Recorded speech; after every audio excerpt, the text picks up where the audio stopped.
নমস্কার বন্ধুরা, আপনাদের সকলকে বিশ্বরূপ দর্শনে স্বাগত।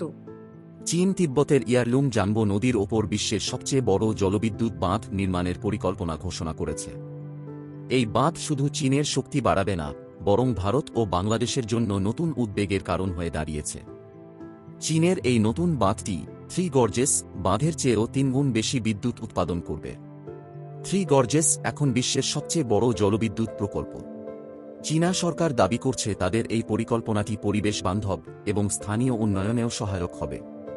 তবে বিশেষজ্ঞরা আশঙ্কা প্রকাশ করছেন, প্রকল্পটি পরিবেশের ওপর বড় প্রভাব ফেলতে পারে এবং স্থানীয় বাসিন্দাদের উচ্ছেদের ঝুঁকিও তৈরি করতে পারে। ইয়ারলুং জাংবো নদীটি তিব্বত থেকে ব্রহ্মপুত্র নাম নিয়ে ভারতে প্রবাহিত হয়ে বাংলাদেশে পৌঁছায়।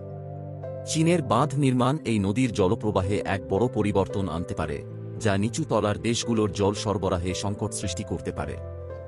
বাংলাদেশের 70% জনগণ ব্রহ্মপুত্র অববাহিকায় বাস করে, তাই এই পরিকল্পনাটি বাস্তবায়িত হলে তা তাদের জীবিকা ও অর্থনীতির ওপর ভয়াবহ প্রভাব ফেলতে পারে।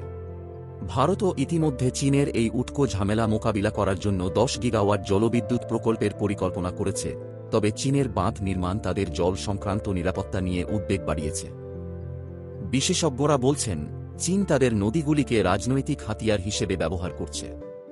2020 সালে প্রকাশিত একটি গবেষণায় বলা হয়, তিব্বতের নদীগুলির ওপর চীনের নিয়ন্ত্রণ এই অঞ্চলের অর্থনীতি ও পরিবেশের জন্য বড় ঝুঁকি তৈরি করছে। চীন 1997 সালের জাতিসংঘের জল চুক্তিতে সাইন করেনি। চীনের দাবি, এই চুক্তি জাতীয় স্বার্থের পরিপন্থী, যার ফলে আন্তর্জাতিক জল ব্যবস্থাপনা আরও জটিল হয়ে পড়ছে। বাঁধ নির্মাণের জন্য চীন তিব্বতের নামচা বারোয়া পাহাড়ে 20 কিলোমিটার দীর্ঘ সুড়ঙ্গ কাটবে, যা নদীর প্রাকৃতিক প্রবাহ পরিবর্তিত করতে পারে বলে পরিবেশবিদরা মনে করছেন। এছাড়া ভূমিকম্প-প্রবণ এলাকায় বাঁধ নির্মাণের ফলে বড় ধরনের দুর্ঘটনার আশঙ্কা রয়েছে। ভয়ঙ্করভাবে ভূমিধস প্রাকৃতিক বিপর্যয়ের ভবিষ্যৎকে আরও সুগম করে তুলবে। চীনের south north water transfer project নিয়ে নতুন উদ্বেগ তৈরি হচ্ছে। এই প্রকল্পের মাধ্যমে ব্রহ্মপুত্রের জল গোবি মরুভূমিতে স্থানান্তর করার পরিকল্পনা রয়েছে, যা ভারত এবং বাংলাদেশের জল সরবরাহকে আরও সংকটময় করে তুলতে পারে। চীনের এই প্রকল্প শুধু জলবিদ্যুৎ নয়, জল সম্পদ নিয়ন্ত্রণের মাধ্যমে আঞ্চলিক রাজনীতির ওপর থাবা বসানোর এক বড় কৌশল বলে কূটনীতিক মহল দাবি করছে। চীনের এই পরিকল্পনা থেকে নিজেদের 7 সিস্টার্সকে বাঁচাতে যদি ভারত প্রস্তাবিত বাঁধ তৈরি করে, তাহলে সেটা বাংলাদেশের জন্য বড় বিপদ হয়ে দাঁড়াবে।